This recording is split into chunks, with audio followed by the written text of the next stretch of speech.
All right. I think we're live.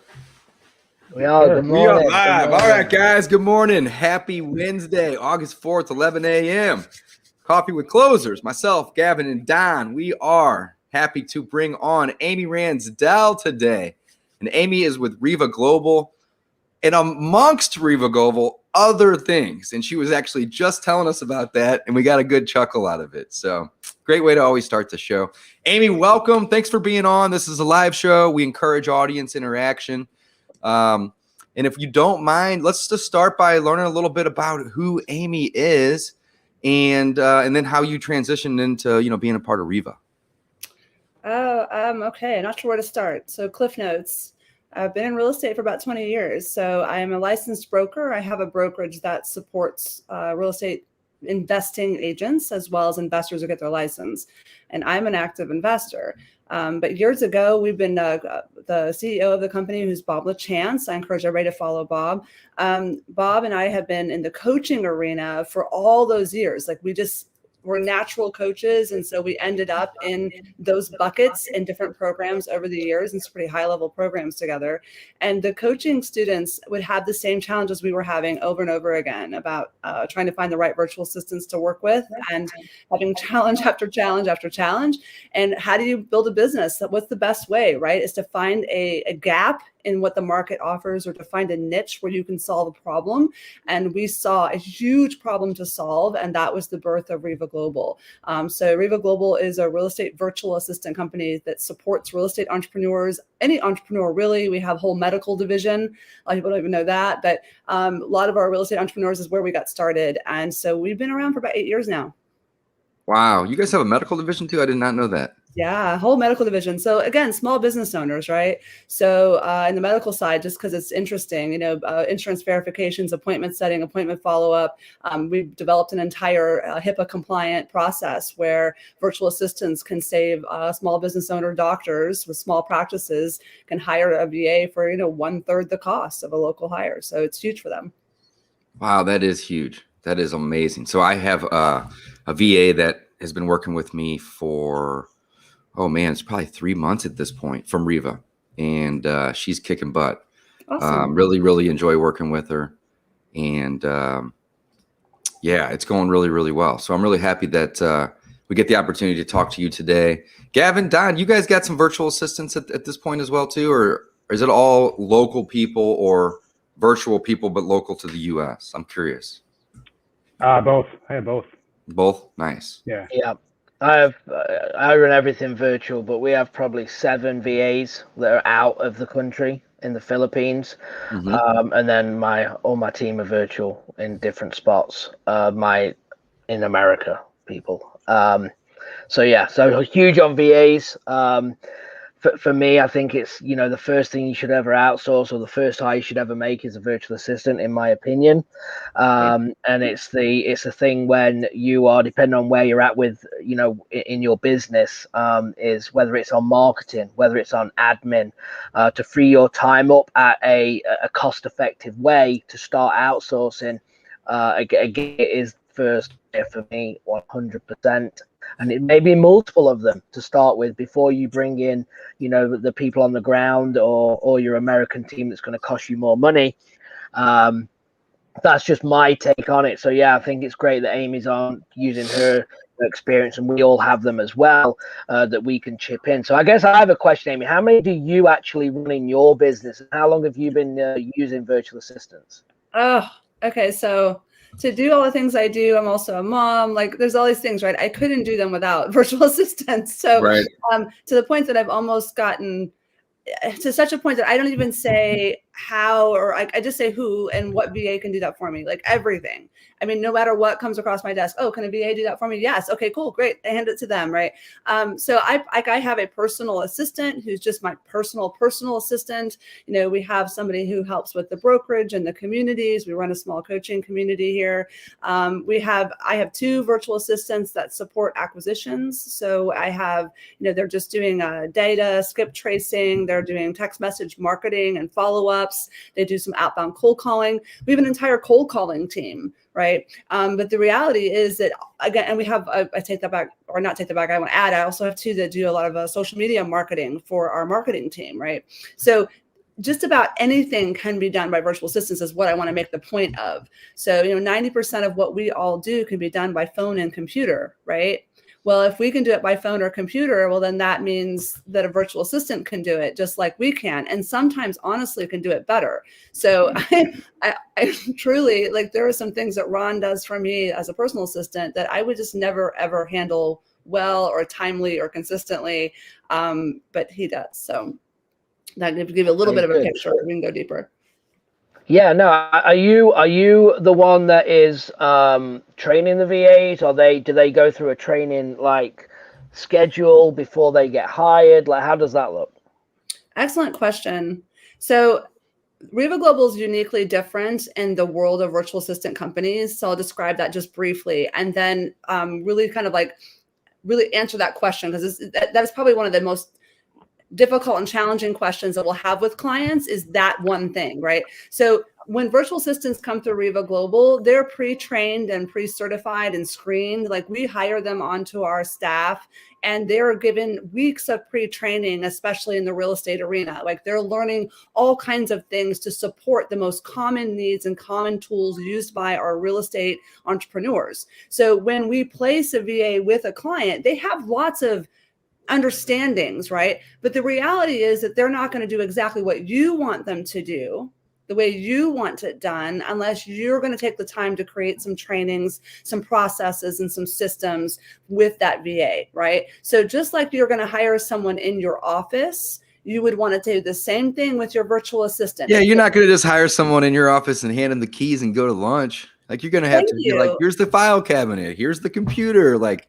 you're going to have to do that, right? You know what? People do that all the time with virtual assistants. It's one of the challenges, right? We hear it all the time, like, well, I hired a VA, it should just be done for me. I'm like, it doesn't work like that. Like, they don't know what to do. So you have to do that. You have to work with them just like a team member, check in with them daily, affirm them, grow them, challenge them, give them performance reviews, do it just like you would do with a traditional hire on your team. And with Riva Global, our virtual assistants are team members for you. Right? You're going to hire someone that's going to be an acquisitions lead manager. They're a team member for you, right? So if you do that, this is not a contract for hire thing. You're not giving somebody one task, they do that and complete it. That's not how we place VAs at Riva.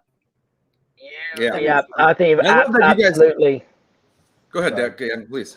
No, I was just going to say, I think you've absolutely nailed it. And everyone that I work with, and when they say, well, the virtual assistants, they don't work, the big thing is, and everyone listening to this that's used them, it's you that don't work, right?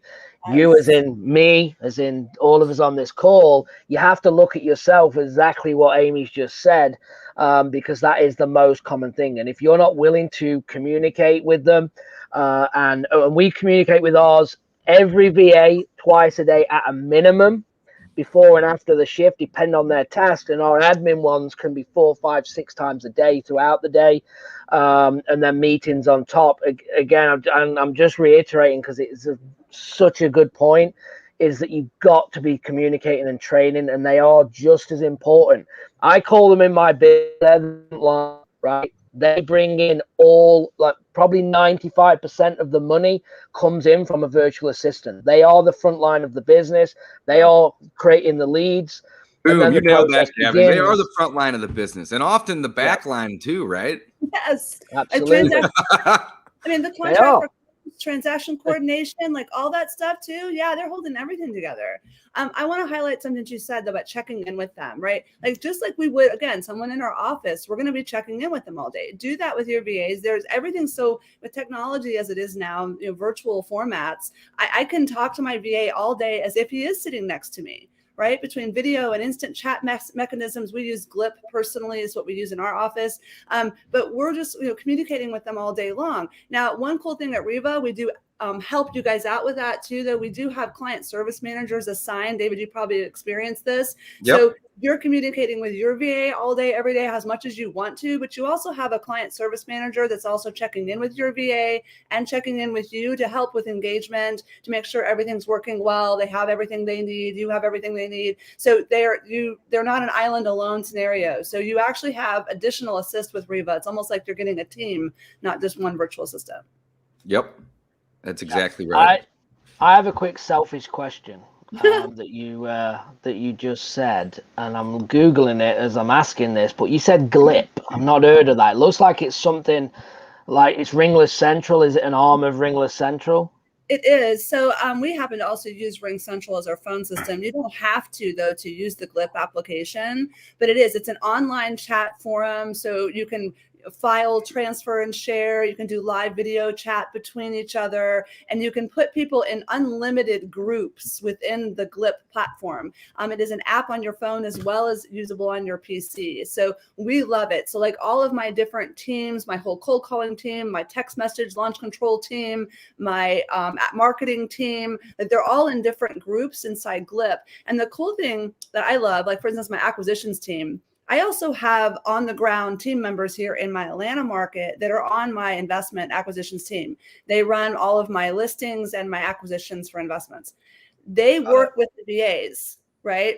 So like Grant, for example, Grant's the leader of that team. Grant works with Oz and Ron. Oz is the primary text control VA for us, or text message VA for us. They're in a GLIP group together that I get to see. So I'm watching their conversation as much as I want to. I'm watching end of business and start of business reports go back and forth between them, all in one simple application, which makes it awesome. So it sounds like a bit like Slack then. I use Slack. It sounds very similar. Slack. We use Slack as well for our launch control VAs as a corporate team. And it's also fantastic. So yeah, you guys, there's so many out there, but absolutely. Yeah. Just something. Is it the same? Is it the same as Slack? Does it have differences? Is there a reason to use both? I like GLIP because I like the online platform much more than I like what Slack provides. So from my PC, I am mostly on my laptops, right? I can do everything from my laptop so much faster. And that's just why I like GLIP. GLIP seems to be very universal in how I can handle it. It's very simple, user-friendly. I can add and remove people from groups very easily. So that's the reason for me. And not because it's tied to our phone at all. It just seemed to be a great application online. Interesting. All right. Oh, good. That's awesome. Good. Yeah. I just wanted, I not heard of it. So I always like to see what everyone's doing. Yeah, no, I listen, clients ask that question all the time. You know, they come through the intake process at Riva and they're like, well, how am I going to communicate with my VA? Like, they don't even know.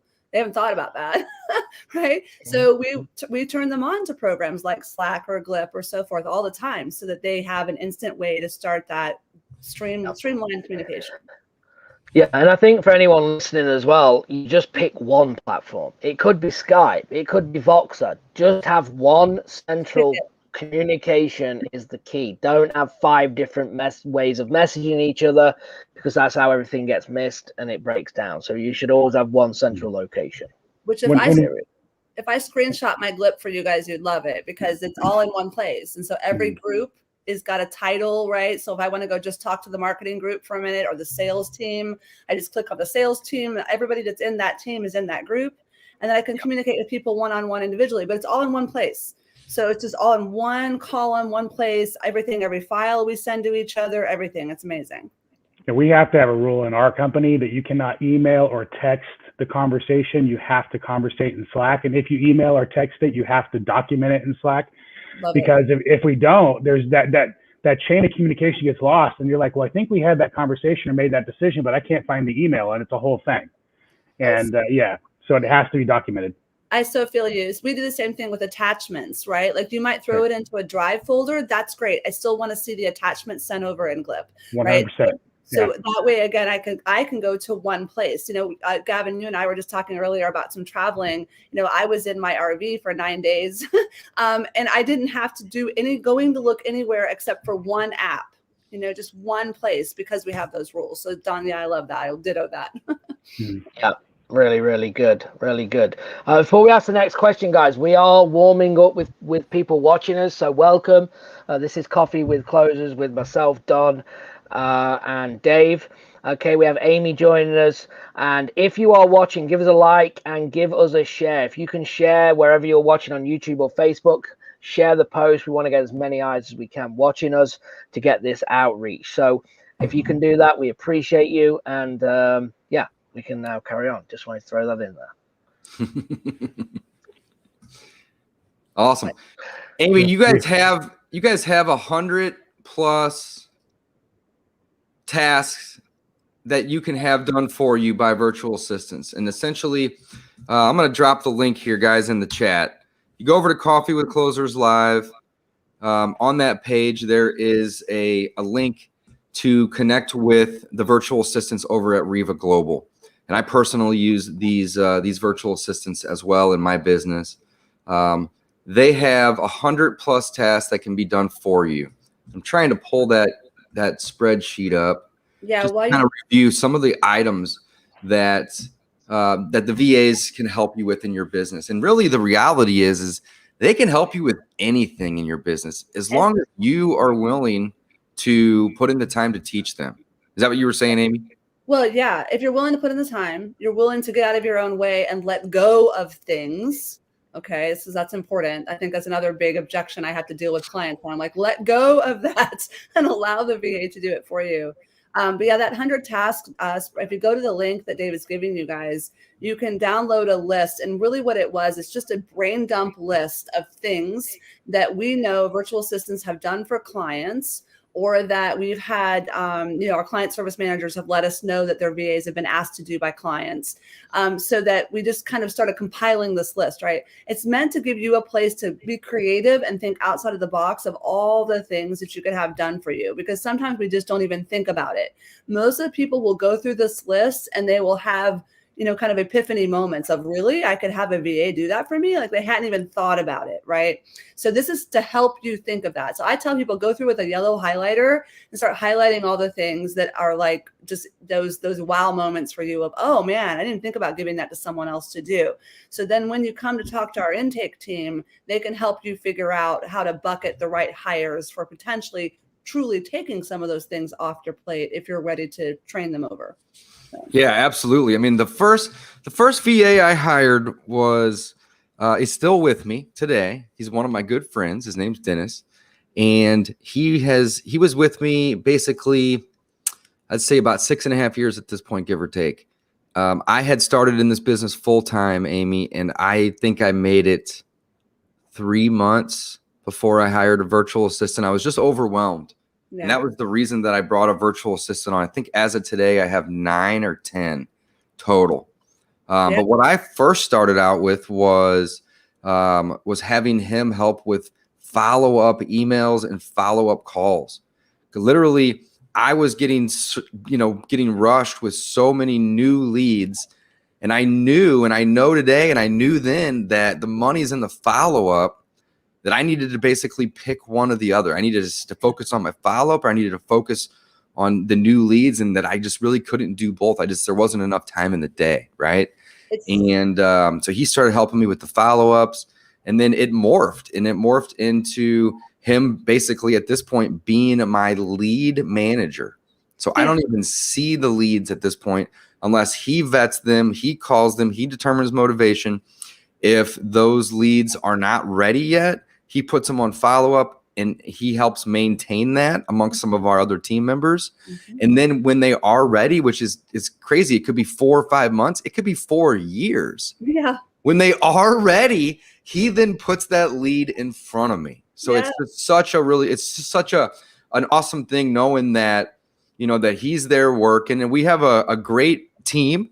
And but yeah, he's there working, helping me whenever I'm out doing other things. I mean, it essentially allows me to be in, 5 or 6 places at the same time. So follow-up is really awesome. Outbound cold call. I have 3 cold callers right now that are virtual assistants calling. Lead cultivation and follow-up. We talked a little bit about that. Just some of the things on this list here, guys. I know people that use virtual assistants to manage properties, especially those that are doing the Airbnb business. Oh, short-term rentals. So many. Oh my goodness. Yeah. My buddy George, I just saw he hired like his 15th or 16th virtual assistant the other day. I was just messaging with George yesterday. Were you? Okay, cool. Yeah, that was amazing. He's doing like 170,000 in gross revenue in his Airbnb business, and it's awesome. But he's outsourced so much of it to virtual assistants. I would say that's probably one of our biggest requests over this last year has been investors who have decided to add to their inventory rental stuff.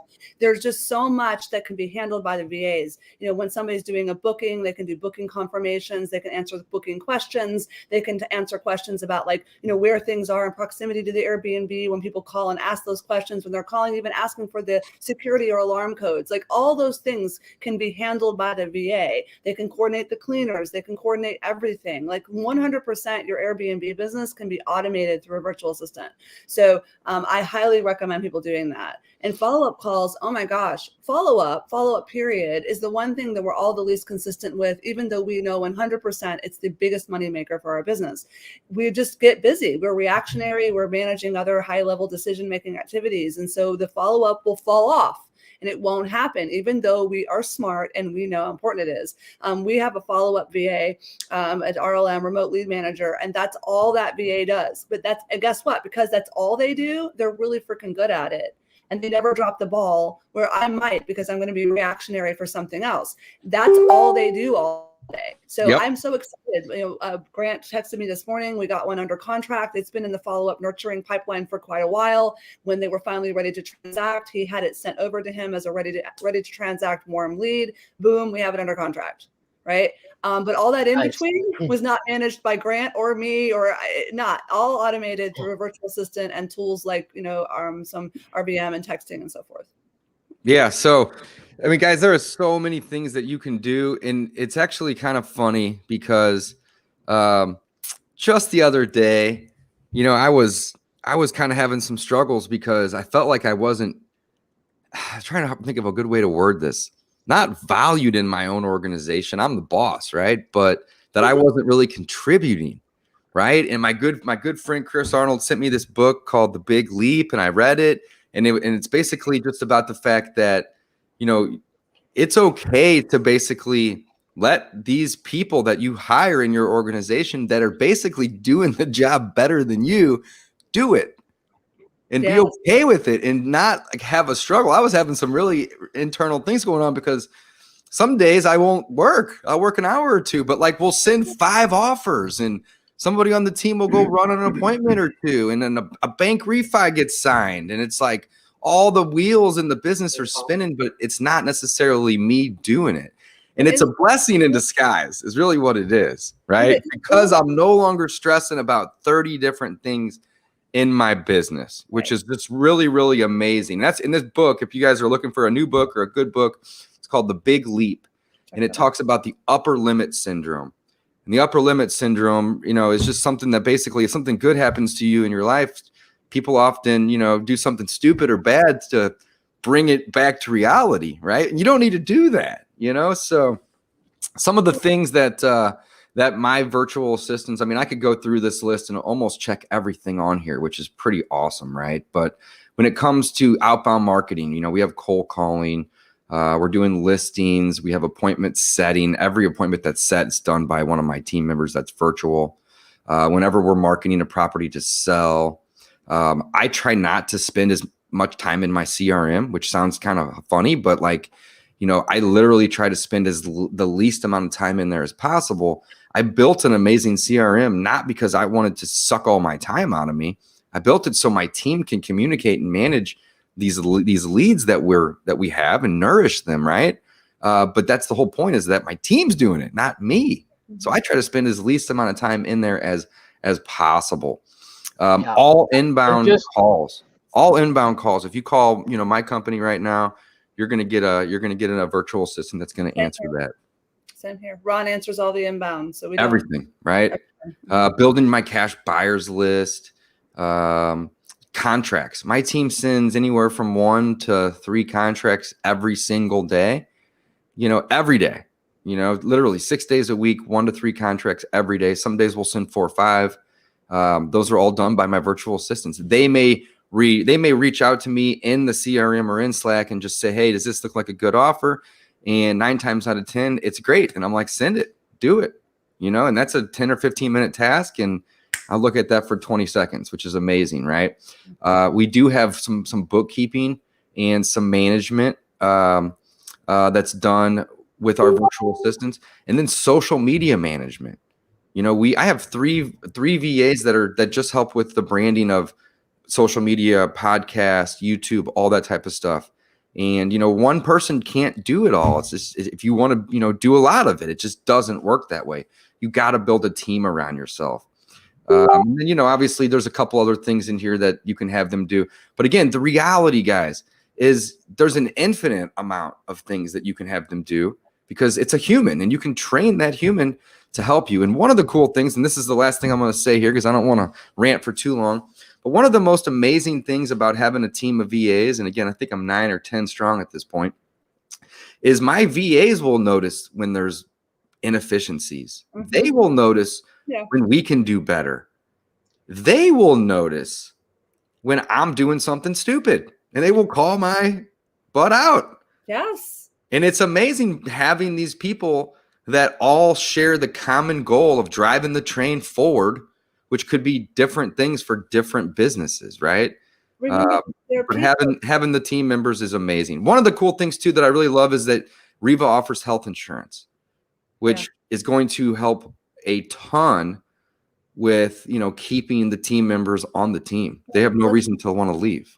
Well, that's just it. Let me speak to that. So you said that you said something really important there too. I want to just highlight that these are people with college educations, and I mean these are brilliant people who live on the other side of the world. So they're just as smart as us in a lot of things, and sometimes smarter than us. Most of the time, they're smarter. Right? So let them tell you where the efficiencies are. And I will tell you another tip. Guys, if you train up, I'm sure you've done this, David, with your teams.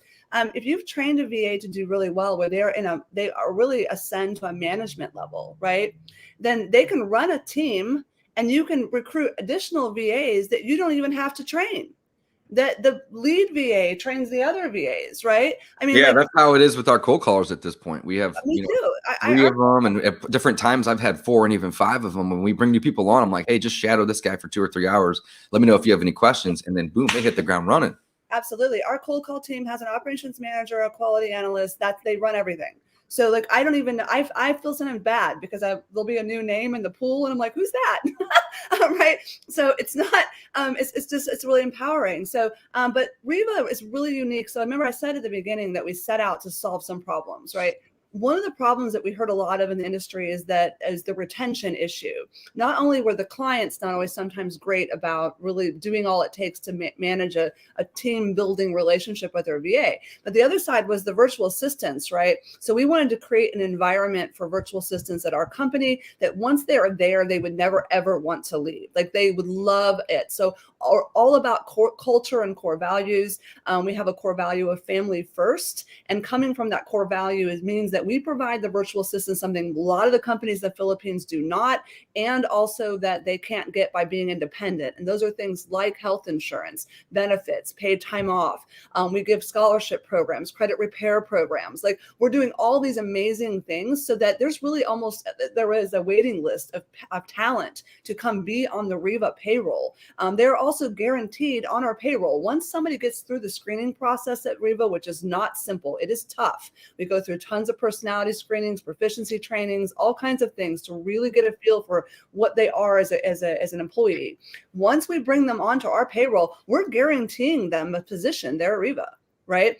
And that's something else that they don't have that guarantee going out there being independent. So what does that mean? That means that they're not going to want to, once they get in the door, they're going to want to stay. So the retention is going to be through the roof, guys. They're getting health insurance. So we're industry credit repair. Yeah, they're getting all these additional benefits that you're not going to typically find if you go straight to Upwork or something like that. Yeah, and we're doing it, not you, right? You don't have to worry about any of that. You're not worried about payroll expenses. You're not worried about any of that. We're doing all of that. All you got to worry about is doing really awesome stuff with your VA, right? That's it. So, but yeah, we're industry disrupting on retention percentages. Like it's crazy what we've been able to accomplish. Now, let me add to that. We also screen our clients, right? When people come through the intake process, we're also eliciting from them what their needs are and what their goals and directions are, right? I mean, are they going to be a client that's also going to stay long-term with the VA? I mean, we're also doing that because we want it to be a long-term healthy relationship. So, yeah, I love it. I absolutely love it. Yeah. What in terms of like your real estate business, what are the VAs that you have doing for you right now? I'm just curious. For me personally? Yeah. I think I was sharing some earlier. So we have all of for the brokerage, for example, I have someone that helps manage a lot of the managerial administrative things there. We have someone that can do contract for close. We have a social media assistance on the acquisition side. So we have a team that's doing cold calling, doing all of our text message Lots of marketing campaigns. So we do a lot of texting right now, while that's something we still can do. And so we have VAs managing all of that. All of the follow-up nurturing is managed by a VA team. So same here. It's a hot lead and it gets direct transferred to one of my guys here in the office, Dale or Grant or one of them. If the lead is still not ready to transact, it gets kicked right back over. Kicked back, yeah. And yeah, I love it. Because their highest and best use is to negotiate contracts at kitchen tables. That's where I want them. I don't want them on the phone doing dead calls all day. That burns them out. So we have all of that managed by virtual assistants. I also have a community. So for example, our coaching community for what I do around the brokerage investment side, I actually have a coaching community. Again, that too is somebody administratively inside that community helping manage things, right? So my point goes back to what I was saying earlier. I'm addicted to this at this point where anything that comes up, I'm like, can that be done by a VA? Great, who? Right. Like, yeah. But on the flip side, you're providing a ton of jobs for people. This is truly a win-win. So I don't want anyone that's watching to think like, anything negative about it. I mean, you're basically helping other people find work.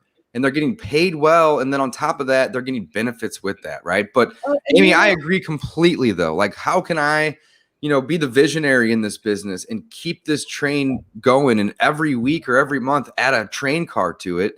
You can't do that while you're driving the train. You got to have a team behind you to help you expand and to help you do all these things. And really, essentially, the way I look at it is, how do I be in 2 or 3 or 20 places at the same time?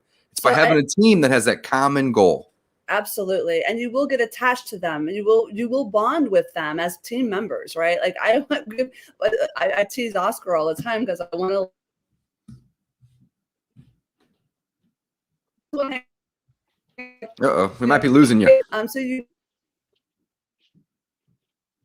Yeah. Okay. Hope we're good. There you go. You're back. The other thing too, you said something. Am I back? Okay. Yeah. No, you will bond with the VAs, right? Like it's a long-term relationship, if you will. And they're just excellent. They're excellent resources. I'm all about numbers. I love numbers too. So like I'll just share, like, for instance, just one texting campaign for one of my partners, basically, is that during the month of July, right, he had a 14% response rate on his text campaigns. He was able to get 61 leads during the month of July. Wow. 48 of those were hot, right? Now, of course, they go into the pipeline, they come out where they come out. But he did get, they have 7 under contract and 6 closings in July, supported by 2 virtual assistants. And almost entirely managed by the 2 virtual assistants, right? Mm-hmm. So from a cost point, all he had was the cost of 2 virtual assistants, the investment of 2 virtual assistants, and the investment of the data just to generate those 61 leads. But I mean, he didn't do any. He was running other things while that was happening for him, right? He shared those numbers with me yesterday. So I mean, that's just 1 month. That's awesome. I train my virtual assistants to bring me solutions, not problems. Mm-hmm. And it's such a great thing because it used to be like, okay, they have dialers, or we're using some texting platforms. And guys, you can learn more about those over at coffeewithclosersliveaswell.com. But essentially, if something doesn't work, right, it's the system's down or the servers are down or they're having a critical error. They used to be that they would hit me up on Slack and be like, hey, Dave, just here's an FYI, what's going on. Now I don't even hear about the issue until it's fixed. Essentially what they'll do is they'll say, hey, something was wrong. I contacted support. They walked me through the process of fixing it, and we're back online. And it's like, awesome. You guys are kicking butt. Thank you for getting the system back online versus them contacting me and then just sitting there like, well, what do I do next?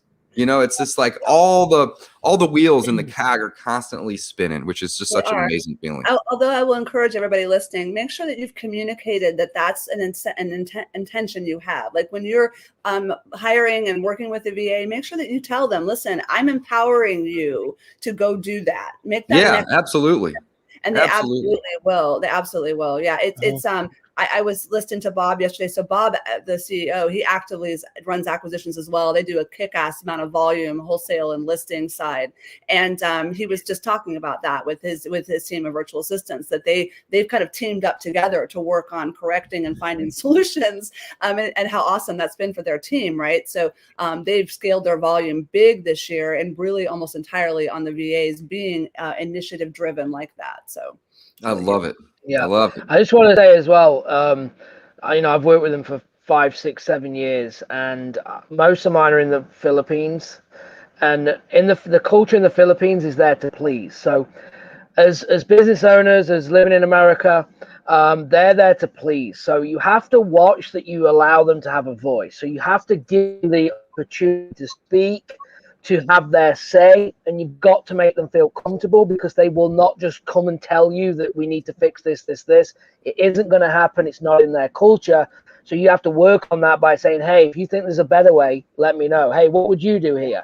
If there's one thing you could change from today, what would it be? All these questions allows them to have a voice, which will then help you develop and train and go, actually, this is a cool place to work. These people are not just talking down to me like most people get treated, in other countries. So that will go a long way, and that's how you're going to actually develop them, in my opinion. That's why I was saying, set that intention very clearly, because you're right. They are a pleasing society. They're yes, right? So they don't want to ruffle feathers. They don't want to do that. So you have to empower them to understand that you're welcoming that from them, and then celebrate when they do. Like really acknowledge and affirm when they did take the initiative to do something. Really send that home, celebrate that, and they'll do it again. So it's a challenge. That's the challenge. Even in the interview process, when you're asking questions, there definitely will be giving you the answers that you want to hear. And I've had that conversation with them even in the interview process of, I'm looking for somebody that's going to challenge me. I'm looking for somebody that's going to help push my business forward. I'm looking for somebody that's going to bring fresh ideas and identify obstacles. And, can you be that person? Can you be comfortable telling me when you feel like I'm going the wrong direction? And you see that fear of saying yes to the answer to that question. And I appreciate that and admire that so much. But it takes a while to get it took me a year to get one girl I work with to get comfortable telling me when there's an issue. So it's definitely something that does take a moment to overcome. It's a great point. Yeah, that's a great point. That is a great point in the interview process. I absolutely agree with that. I myself have experienced the same thing, even as long as we've been working with the virtual assistants, right? Right.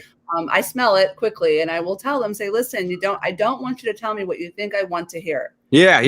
That's the words exactly. I want. Right. I want you to tell me the truth and how you feel. Right. Absolutely. And that's also a great way to figure out if somebody isn't going to be a good team member. Yes. Right. And that's okay. That's great. Like, let's get on the same page. I don't want anyone to not like what they're doing. Well, that's no different again than hiring someone in your office. Like, we forget. It's the same thing. It's the same thing. Yeah. It's not that different at all. Who cares if they live across the world or if they're, I have friends who have virtual assistants that live in the neighborhood they live in. You don't see that person ever, and they live like 2 blocks away. But you have to have an interview process, right? So it's the same interview process. You still want to have a set of expectations that you're hiring for, a clear avatar of who's going to fit that. You want to go into the process of hiring just like you would somebody in your physical office. Love it. All right, cool. We got a couple questions here. I'm going to try to sprinkle these in as we are talking, but this is great conversations. Every single person here has and uses virtual assistants. So it's such a great place for you guys to ask questions. So if you have questions about virtual assistants, How to find them, we can help you with that. Go to coffeewithcloserslive.com.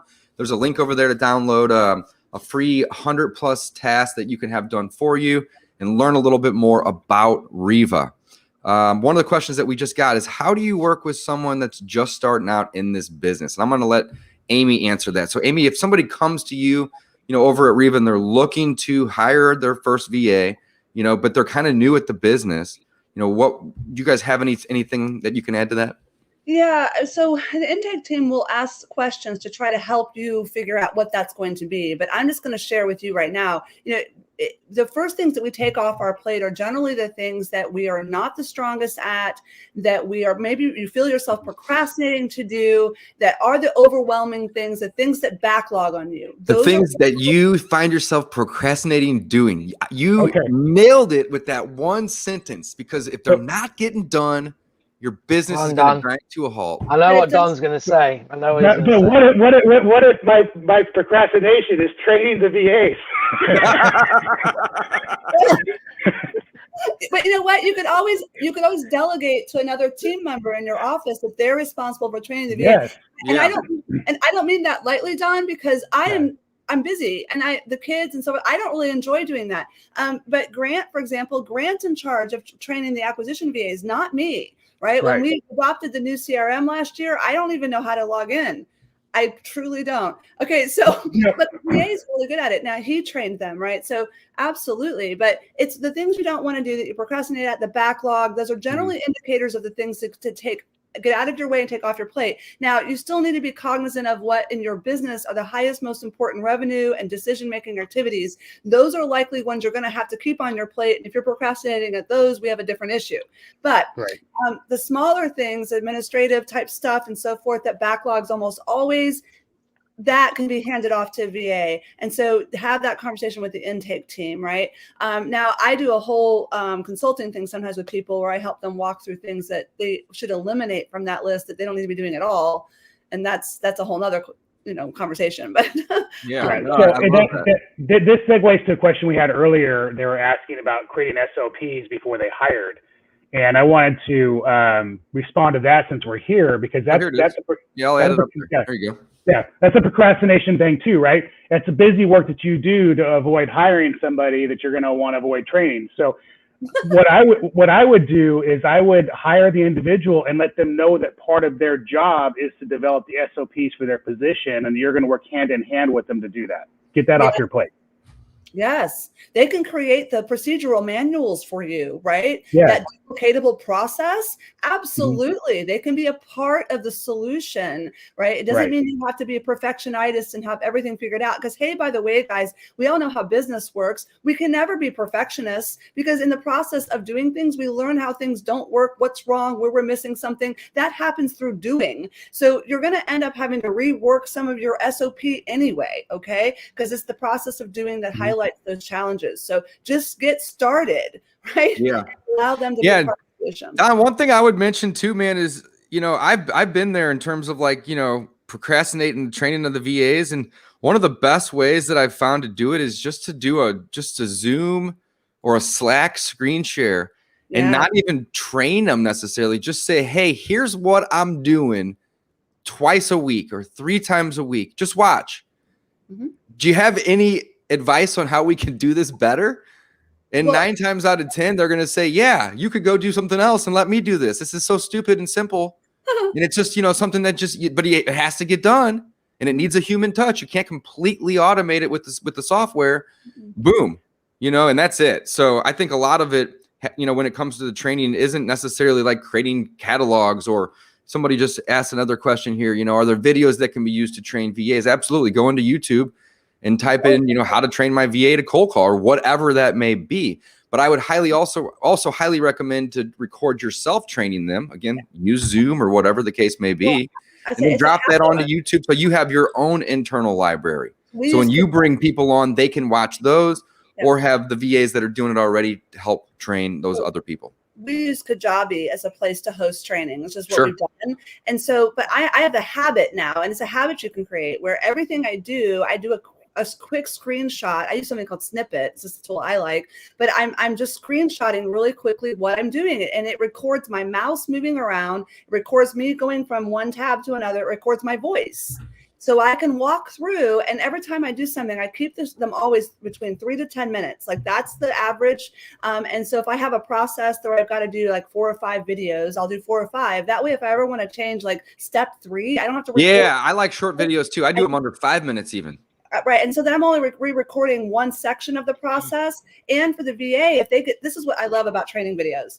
If they get stuck somewhere in a process, guess who they're not bothering to ask how to do it? Yeah, right. Instead, they're going to go re-watch the video again. That's what you're going to train them to do so they can re-educate themselves, right? So you can therefore spend your energy doing those highest revenue income producing activities. So record everything. I love it. We got another question. What we do, systems should we have just real quick. Oh, yeah, go ahead. I was just going to say, one thing that we do, we do one step even easier is that, you know, it's quite daunting to set a time when you're busy for training and you don't want to do it. We just actually record our screen with the steps that you do on a day-to-day basis, and that becomes the training. So you don't even have to meet with the VA on Zoom. You don't even have to schedule that. You just go about your business, or anyone in your current team now, and just record the step-by-step things that they do. That becomes a training because they're doing it anyway. Right. And then they refer to that to use as the training. So it's actually something that you do. You just literally use Loom, Screencast-O-Matic, whatever you want. Record your screen, talk, do the steps. Training's done. And that's literally what I'm saying that I do, Gavin. It's the same thing. Like I'm not with the VA when I do that, but when I go to do something, I turn Snippet on real quick. It's a habit. I record myself doing it, and I can throw it in Kajabi, and then it's there, right? So if they ever needed it later, I love that. Yeah, just make it a habit, guys, to just record yourself doing the things you do. Yeah. Right. What automated systems should we have in place before hiring a VA? And really, you don't need any. Is kind of my 2 cents on that. You know, like. It depends on, you know, what you're really referring to in terms of automated systems. Are you referring to, you know, a CRM that's got automations? Are you referring to, you know? I mean, the VA is the automation. I mean, that's what it is. Exactly. The VA is the automation. Yeah, or they should be managing the automation, if anything. Yeah, love that. Look, I mean, as your business grows, for instance, you know, I added team members to my business. We use Podio now as a CRM, and Podio is like Chinese to me. Like I get in there and do a little bit of damage, but that's about it. You know, your business is going to evolve past you, and then you know you're going to look up one day and you're going to have SOPs and team members that are doing things that you don't even know how to do. And there's a freeing feeling to that, and I'll admit there's a scary feeling to that, because if they all left today, I'd be lost. Yeah, absolutely, right? That's what I was talking about earlier. Yeah, but there's something really, really cool to that. Like Dave said, there's something really cool to that, something really freeing to that. And that should happen in your business. There eventually, like Amy said, she does the videos or you do the Loom, but eventually that VA does their own video. This is the update. This is the new process. And pretty soon your VAs are doing the videos. Yes. I had somebody leave my organization that wasn't a VA. She worked in my office. And I went through as we're replacing her, and the amount of SOPs that she had built out for my company, I didn't even know were there, was just mind blowing. And it was amazing. Like the position was documented, multiple positions or organizations were documented, multiple workflows were documented. And it was, they had created it in the business, and I never even told them to do it. It's awesome. It was insane. It's amazing. So, yeah. Yesterday I went and played pickleball, 8:15 in the morning, and went with my buddies. As I was walking back home from the park, because I walked up there, I had cold callers on the clock calling. I had a guy following up with people as well as doing some outbound texting. I had 2 contracts that were sent between like 8 and 9:30 when I was out playing pickleball with my buddies, right? And my social media team was sending me, you know, some clips and some ideas for some other things. So there was so many things that were happening, but it allowed me to go play pickleball. Yes. It's such a dumb example, but it's such a great thing because, like, I went on a walk this morning with my wife. I'm going to probably go to the park again this afternoon. I'm not stuck in front of the computer trying to do all these tasks. And, you know, when it comes to creating freedom, it's funny. There's kind of a paradox here. Maybe that's the wrong word, but like people get into real estate because they're tired of that 9 to 5. But what ends up happening is they go from working a 9 to 5 to working a 6 a.m. to 10 p.m. It gets worse because they're juggling all these things. So if you really want time freedom, guys, you have to build a team around you, period. There's only so much you can automate with the microchip. You need a team. Let's hammer this in, though. You built that. It took a little bit of time. You invested into it. You're where you're at right now because you took the time to pour into these individuals and build the initial foundation of it. I want to make sure that you can't just, somebody watching this, I don't want them to think that they're going to hire VAs and they're going to instantly be free. It takes no, not at all. I want to throw that there. No. Let me follow that up. I spend anywhere from 25 minutes to 2 hours a day communicating with my virtual assistants. But the beautiful thing is I can communicate with them when I'm on a boat or I'm out at the pool, from my cell phone. So yeah, it's not completely hands off by any means, but if you want to spend 4 hours a day cold calling and you're the one doing that, that's 4 hours a day that you're not sending contracts or following up or running appointments. So to be able to do all of these things and have a system, yes, you need to have team members and you're going to have to spend time training them. By all means, I'm not trying to neglect that. I just want to highlight Don's thing too, because he's right. There is another challenge we have sometimes when people hire VAs is that they just think, well, okay, it's all going to be done for me. It's just done, right? Like overnight. And then they're frustrated 90 days in because they're not having results. And a lot of it comes because they still have to grow that individual and grow that particular position and make the adjustments that we make as business and owners. Empower them to help you. Give me that feedback. Don't be afraid. I'm not going to fire you for saying something I'm not going to like. Sometimes I may need to hear the thing I might not like, Yeah. So, I think this also though goes through the whole team, right? As an entrepreneur, as a sole entrepreneur, where we all start, we are the best at everything, right? Because we do everything. We are the best marketers. We are the best acquisition. We know the buyers. So, we think that we get the best prices. But the thing is that's why everyone's on a roller coaster. You can only do so many deals yourself before you have to start building. There's a ceiling without having that team. And if you take someone and they dedicate 100% of their time in that one area of the business, it's always going to outperform your 30 minutes of this and an hour of that. It's always going to outperform that by doing 100% on that one focus. When you take an acquisition manager and all they do is talk to people on the phone all day, they're going to bring in more contracts than you because that is their whole focus. They're not worried about dispo and marketing, right? Like you would be. So when you build your team out, you've got to be thinking about that. That's something that we do is look at someone that's as good as you, better than you, or runs at 80% of you. I love it, man. You nailed it. All right, guys, here's a great question. Do they have an accent and does that hinder their success? And here's the thing. They do have an accent. Even my guy, that's the best guy that I've had. He's with me for 6.5 years. He has a super slight accent.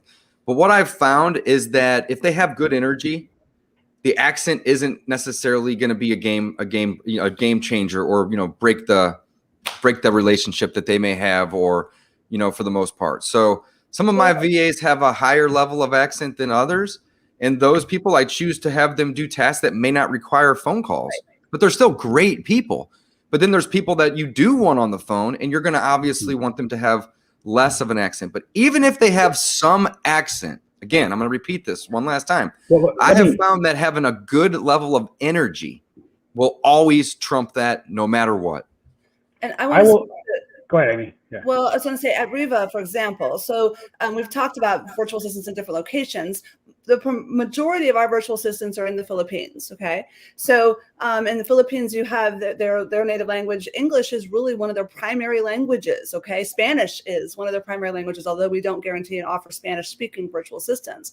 But we do put them through language proficiency testing in the intake process when we are hiring them. So when you come through intake, if anybody's listening and you want to get a VA on board, great. Let the intake team know what you're going to have them do, because they're obviously not going to want to place you in the interview process because we do custom placing. Like you're not just going through a warehouse of resumes hoping to find the right person. We're doing like a match.com for you. We're interviewing you as to what you need, and then we're going into our talent pool to find the right matches for you by disc profiles, predictive index, their skills, their background, and so forth. One of those would be language proficiency. So if you need somebody that's going to be on the phone, then having somebody with a heavy accent is not going to work. But if you want somebody to just do data entry all day and do macro formulas on Excel spreadsheets, well, who cares what their accent is, right? So make sure the intake team knows that, so that you have the right placement for you. That we work extra hard to do that.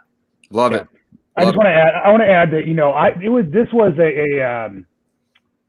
a mindset thing for me, a mindset roadblock for a long time. I didn't add VAs for a lot of years because I was worried about whether or not the accent would be an issue when talking to some of the people that we work with, and I actually had to overcome that. Because communication is huge in our business, right?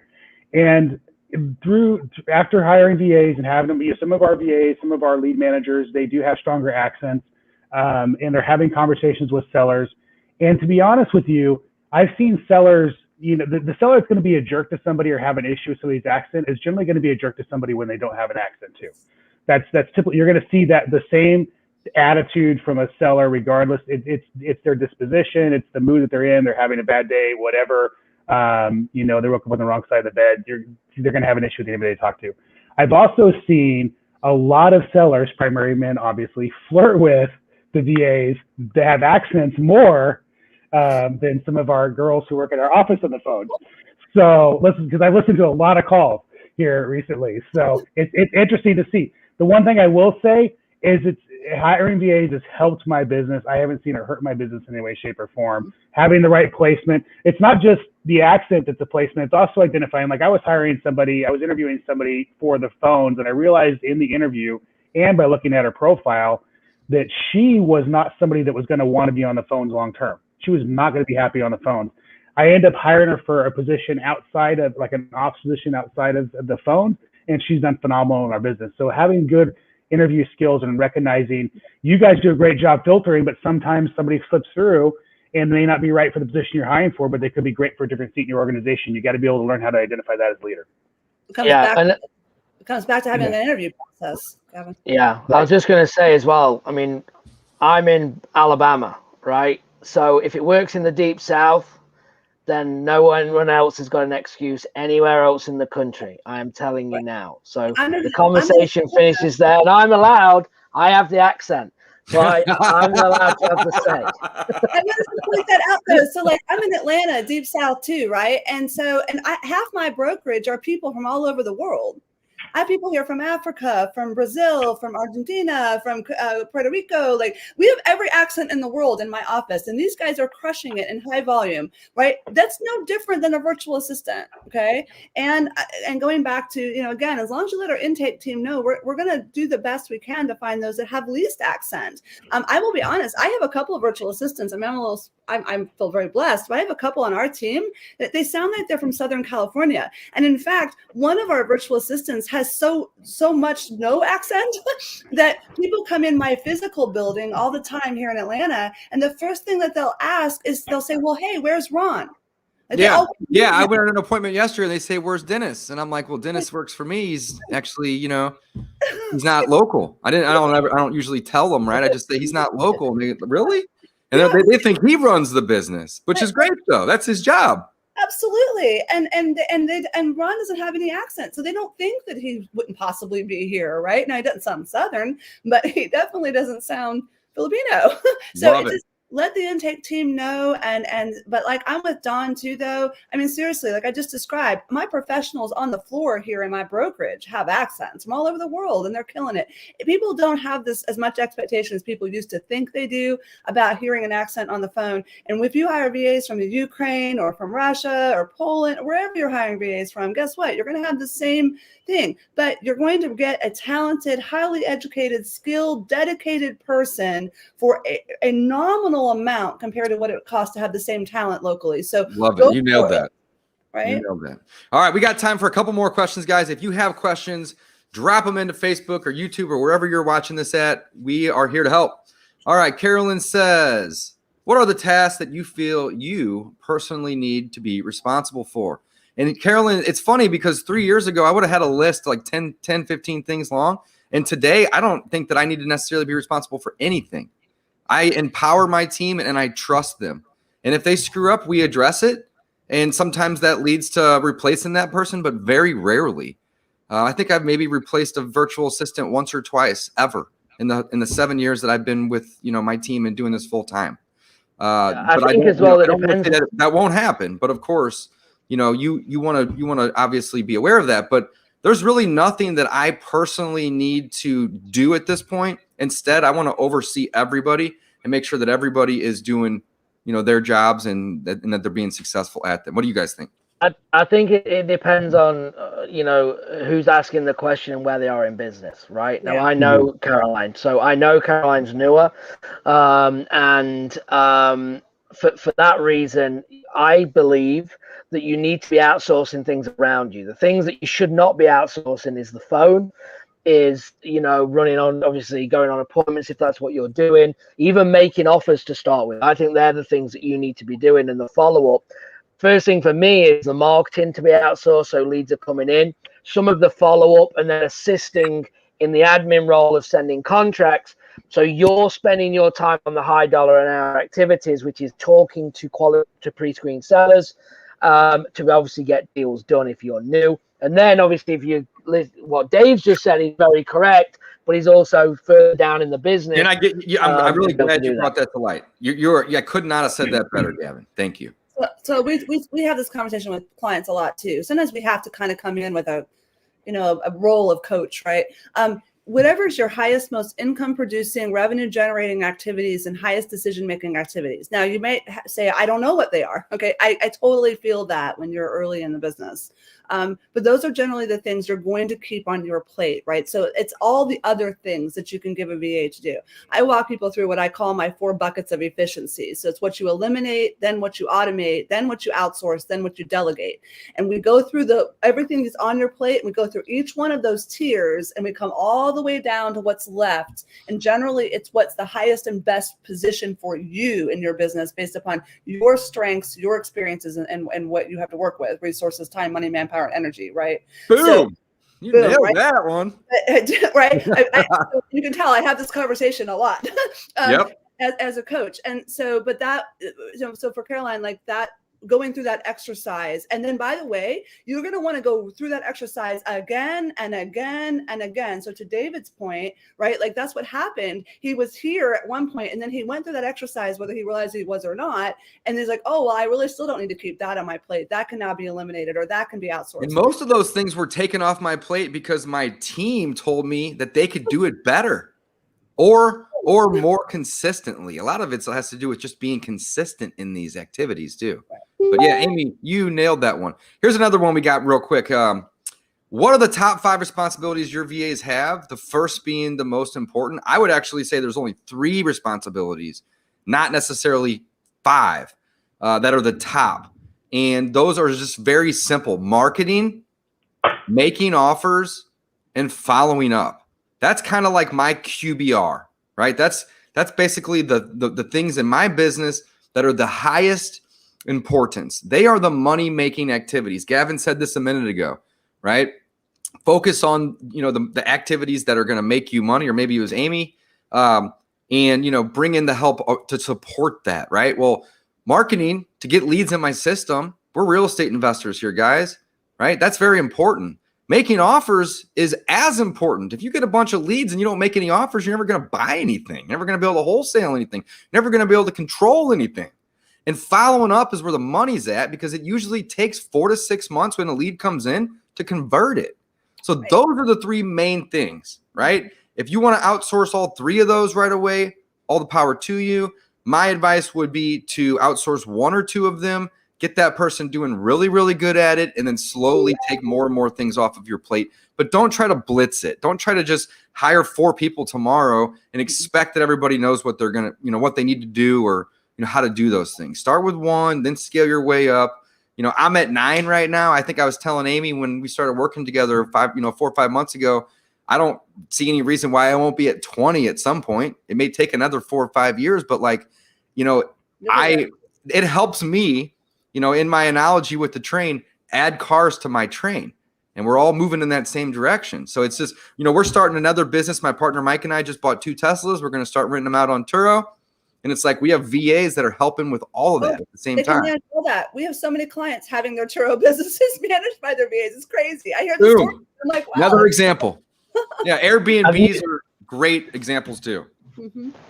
So I want to say something you said. Well, I don't know. I guess I'll just keep going. That follow up to me is the number one. So like when someone comes to me to hire a VA, wherever they are in their business, like that's generally the first thing I'm That's telling. what I did first. It's because it's where money sits that we don't touch, right? Yeah, like you've already spent a lot of money on marketing to get the lead. Absolutely. Right. So at this point, you're not really spending more money to get the lead. You're just having to spend time. But unfortunately, we talked about this earlier. Time is what we're seeking. Yes. And the follow-up is super time intensive. And so is the marketing. So those are the two things that I would definitely outsource first. Maybe you leave the offer making to yourself, right? But then eventually your team's going to say, hey, I've seen you do this 100 times. Let me do it. And you can go to the park and play pickleball. And I'm like, okay, this is amazing. So follow-up is one of those things where you can instantaneously pull revenue out of an existing lead base you've already invested capital to have, and that revenue can cover the cost of the investment of that VA for a year to come. So if you think about it, free labor for a year is the way from working leads you already have that nobody. So one of my students closed like a $20,000 deal a couple weeks back, and we literally had this conversation. We're like, how long will that fund your cold caller? And we did the math, and it was like, I think it was like 27 months. And I'm like, would you rather spend 40 hours a week for 27 months, or whatever the number was, like doing this? Or would you rather invest that into this cold caller and then sit back and just get leads and work the good ones? And, it was like a no-brainer. Yes. So love it. All right, Amy, we got time for one or two more questions here. I know you're busy, so I don't want to keep you. But again, we really, really, really appreciate you coming on. Guys, go to coffeewithcloserslive.com. I'll put the banner up here at the bottom. And over there, you can get some free resources that we have, right? And actually, there was a question that came in here. Let's group this together here because this makes perfect sense. Chuck Brown said, where should I go for lists for the VAs to call? And then, of course, scripts for them to use. We have some lists. Actually, you can get 5,000 property leads for free with Batch Leads. They offer a 7-day free trial, guys. So I would highly recommend you go to Batch Leads for the list. And again, coffeewithcloserslive.com has some links to actually get those 5,000 free leads. And it's batchleads.io/closers. There you go. Right. Again, go to coffeewithcloserslive.com to see all those things. We also have contracts. We have a wholesale contract. We have an assignment agreement, a joint venture agreement, a seller lead sheet, which you can also use as a script. Think about it, guys. The lead sheet is what you're looking for to fill out. So if you can build a script around the lead sheet, just ask those questions, right? I know Don and Gavin probably have some scripts that they would be willing to share with you guys as well. And then also on that page, coffeewithcloserslive.com, you can learn more about the Riva Global Virtual Assistants and all the different tasks that you can have them help you with in order to grow and be more efficient in your business. All right. So Chuck, great question. Let's see here. We have another one here. Here it is. Do you offer incentives to your VAs to progress up the ladder or your business? And what dollar amount do you start per hour?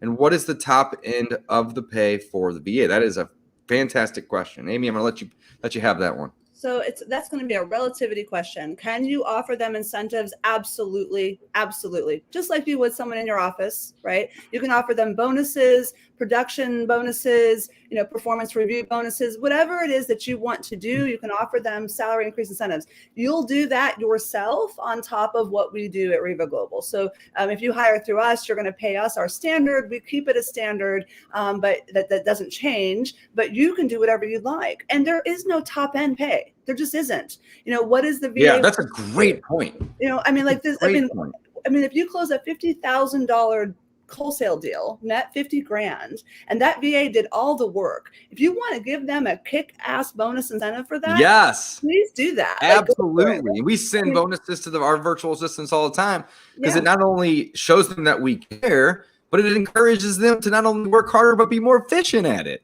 Absolutely. And you want them to be more initiative driven and all these things we've talked about today. Well, that's going to incentivize that quite a bit, especially if you think about the cultural difference of what that amount of money might mean there compared to what it means here. So, so absolutely bonus your VAs as much as you want to. Okay. And that's totally on you. I mean, there's no cap. Love it. Amy, thank you so much for coming on today. Ultra grateful for your time. And I know that we've shared a ton of information with our audience and our viewers today. Guys, go over to coffeewithcloserslive.com to get a free report of 100 most common tasks that you can have your virtual assistants do for you. And again, over there as well on coffeewithcloserslive.com, there is a link to just learn more in general about Riva Global. Amy, thank you. Yes. No, I just want to thank you. I love these three gentlemen. So you guys, I love Coffee with Closers. All three of you are amazing. Thank you for having me. This was totally a total honor. I hope our team will push this around as well. And anything I can do to help or serve. So connect with me if you're watching this and you have questions. I will take the time away from what I do to get you to the right person to help you. We have a powerful intake team at Riva Global. They can answer every question you have very quickly. So don't. I love it. How would somebody connect with you, Amy? What's your preferred method? The best way is to catch me on Instagram or Facebook. Just go ahead and send me a private message. Fair warning, I have a virtual assistant who helps me with all that. So where you surprise. So you may think it's me replying. It may not be. It may be my virtual assistant. But don't be afraid to go there and ask your questions. Even if you can't friend or follow, just send it. We will get you to the right party very quickly. I love it. All right, guys. Thanks for watching today's episode. Thanks, Amy. Thanks, guys. All about virtual assistants. We encourage you guys to explore this path if you want to find that time freedom that we are